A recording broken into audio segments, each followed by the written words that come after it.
Now, once your camera is set up, let's go ahead and talk about the settings that you're gonna need to take a self-portrait. So all devices, for the most part, I can't think of one that doesn't, have at the very minimum what we call a self-timer.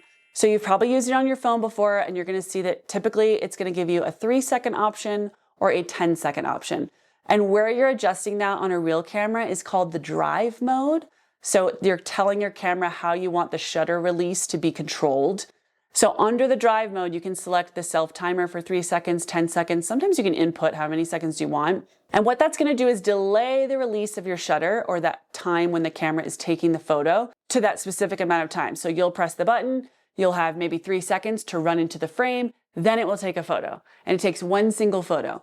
Now, if you want to add another layer to that, you can add to that drive mode a remote shutter release tool, or camera remote, but the fancy term is a shutter release tool. And so those can look like two different things. It can look like a little remote with a little button on it that you link up to your camera, and then you can try to hide that in your photo while you're taking a picture.